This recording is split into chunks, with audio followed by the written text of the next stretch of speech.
Hello प्यारे बच्चों। तो लास्ट सेशन में हमने एक्सरसाइज 2.2 को खत्म कर दिया था। आज के इस सेशन में हम स्टार्ट करने वाले हैं नया टॉपिक, यानी कि division algorithm for polynomial. So without wasting any time, let's learn something.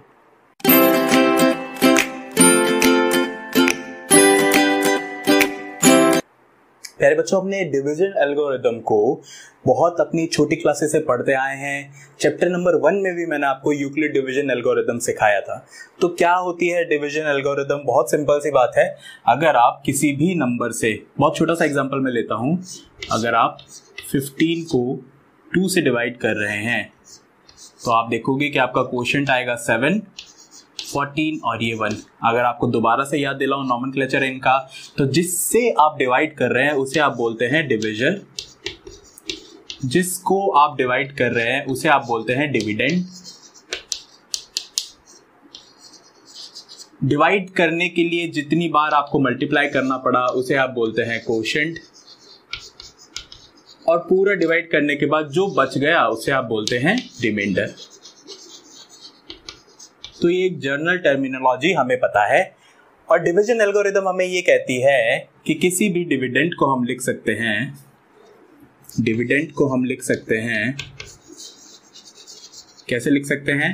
Divisor multiply by quotient, और इसमें ऐड कर देते हैं हम रिमाइंडर को।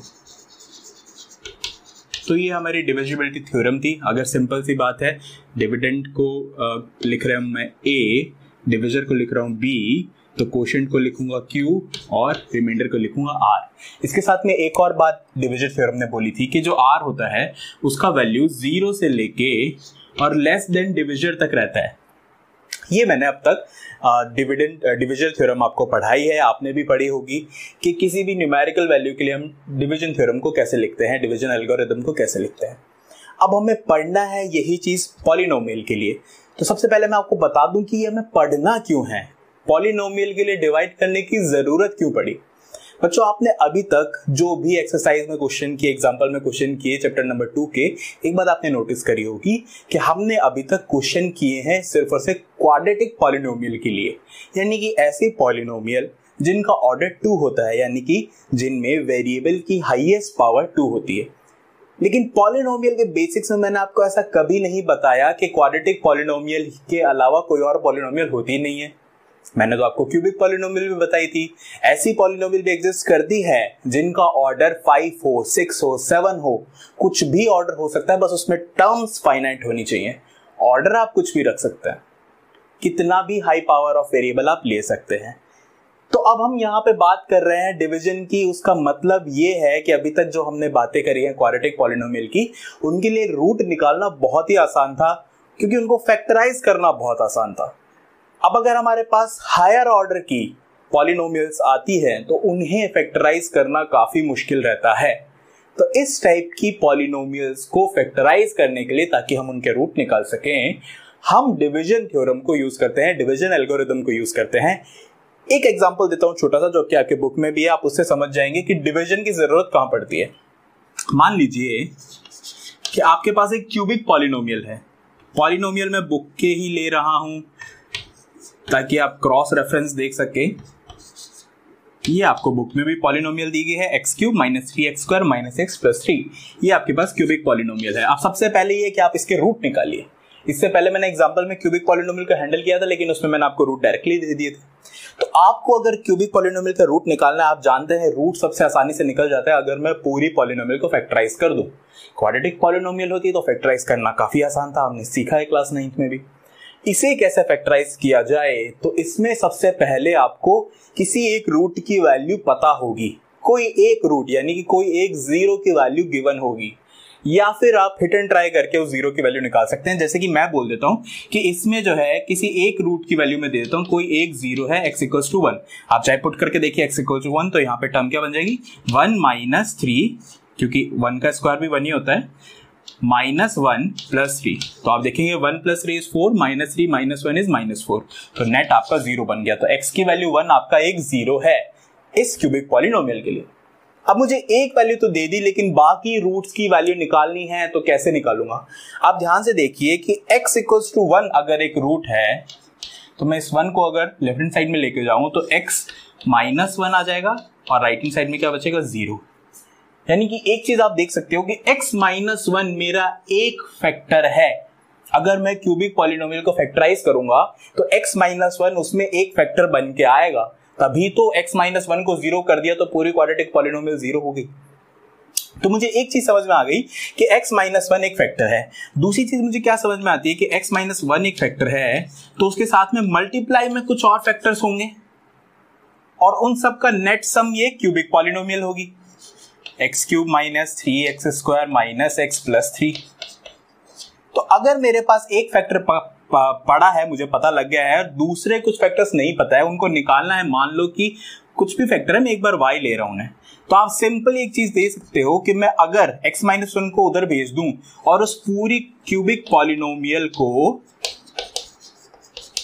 अगर मैं इस एक फैक्टर से डिवाइड कर दूं तो मेरे पास जो बाकी बचे फैक्टर है वो आ जाएंगे। आ सकते हैं बच्चों, बहुत आसानी से आ सकता है। इसीलिए डिवीजन एल्गोरिथम फॉर पॉलिनोमियल आपको सिखाया जाता है। थोड़ा सा और आगे देख लेते हैं इसी क्वेश्चन को एक्सटेंड करके। ये मैं मिटा रहा हूं क्योंकि ये सिंपल न्यूमेरिकल वैल्यूज के लिए है, इसी को मैं आपको पॉलिनोमियल के लिए सिखाऊंगा। तो मैं यहां तक पहुंच गया, डिवाइड कर दूं। डिवीजन करना आपने क्लास 9 में सीखा था, अभी रिवाइज भी कर लेंगे, पर मैं एक बार डायरेक्टली बता रहा हूं कि अगर आप डिवाइड कर देंगे उसके बाद आप देखेंगे कि डिवाइड करने के बाद जो आपका पॉलिनोमियल एक नया बन के आएगा वो x² - 2x - 3। अगर आप गिवन क्यूबिक पॉलिनोमियल को x -1 से डिवाइड कर देंगे तो आपके पास ये आंसर आएगा। अब आप बोल सकते हो कि मेरा एक फैक्टर तो है x -1 और दूसरा फैक्टर है y, जो मैंने अभी निकाल लिया है। y की वैल्यू है x² - 2x - 3। अब आप देखो कि दूसरा फैक्टर एक क्वाड्रेटिक पॉलिनोमियल है जिसको फैक्टराइज करना मुझे आसानी से आता है, तो मैं अब इसको भी फैक्टराइज कर दूंगा। पहला फैक्टर तो x -1 मेरे पास ऑलरेडी पड़ा है।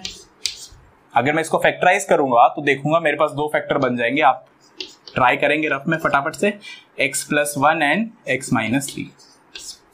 ये दो फैक्टर मुझे इस क्वाड्रेटिक पॉलिनोमियल को फैक्टराइज करने के बाद मिले। x -1 पहले से पड़ा था, तो मेरे पास जो गिवन क्यूबिक पॉलिनोमियल थी क्वेश्चन में स्टार्टिंग में, मैंने उस पूरी पॉलिनोमियल को फैक्टराइज करके ऐसे लिख दिया प्रोडक्ट की टर्म में। फैक्टराइज क्यों करते हैं? क्योंकि उसका फायदा होता है, किसी भी एक फैक्टर को 0 के इक्वल पुट करो, आपके पास पूरी क्यूबिक पॉलिनोमियल 0 हो जाएगी।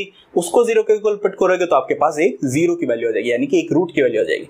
तो सबसे पहले x -1 को तो 0 को इक्वल पुट करके x = 1 एक रूट हम बता ही चुके हैं, बाकी के दो भी निकाल सकते हैं। x + 1 = 0, दैट मीन्स x = -1, ये हमारे पास दूसरा रूट आ गया। ठीक इसी तरीके से x - 3 को भी आप 0 रख के देखिए, x = 3 आपके पास तीसरा रूट आ जाएगा। तो मेरे पास गिवन क्यूबिक पॉलिनोमियल के 3 रूट आ गए, x = 1, x = -1 एंड x = 3। तो इस तरीके से आपने देखा कि डिवीजन एल्गोरिथम को किस तरीके से यूज करके हम किसी हायर ऑर्डर पॉलिनोमियल के फैक्टराइजेशन इजीली निकाल सकते हैं, और फैक्टराइज कर दिया हमने एक बार उसे तो हम उसके रूट भी आसानी से निकाल सकते हैं। तो बच्चों, इस तरीके से मैंने आपको समझा दिया कि डिवीजन एल्गोरिथम फॉर पॉलिनोमियल हमें पढ़ना क्यों है, और वो सीखने के लिए सबसे पहले हमें डिवीजन भी आना चाहिए। तो स्टार्ट करते हैं आपके पुराने क्लास 9 के कॉन्सेप्ट के साथ। डिवीजन आपको सबसे पहले सिखाते हैं।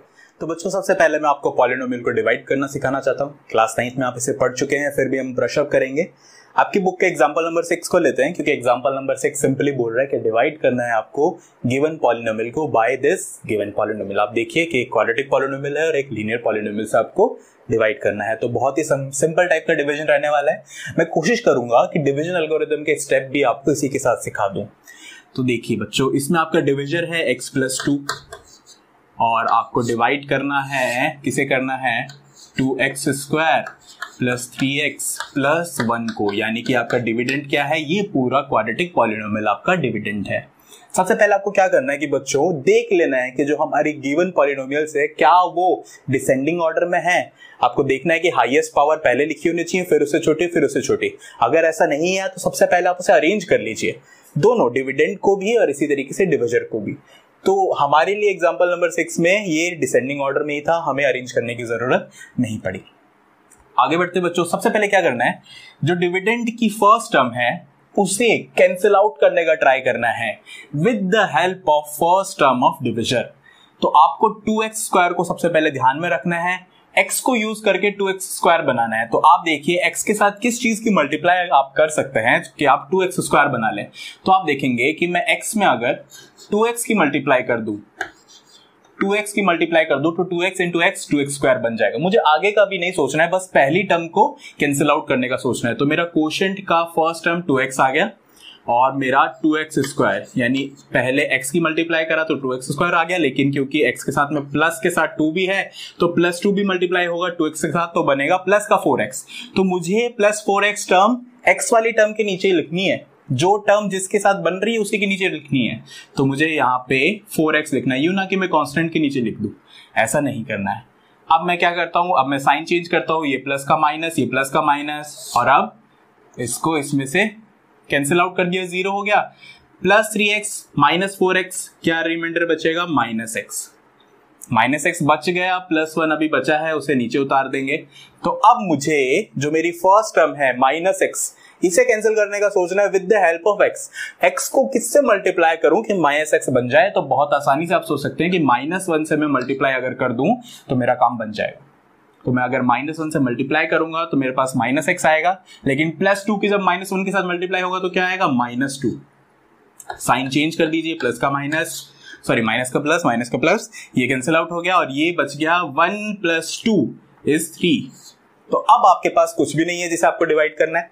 तो आपने देखा कि आपका डिविजर x + 2 था, डिविडेंड आपका इतना बड़ा क्वाड्रेटिक पॉलिनोमियल था, तो कोशेंट आपके पास 2x - 1 आ गया और रिमाइंडर की वैल्यू 3 आ गई।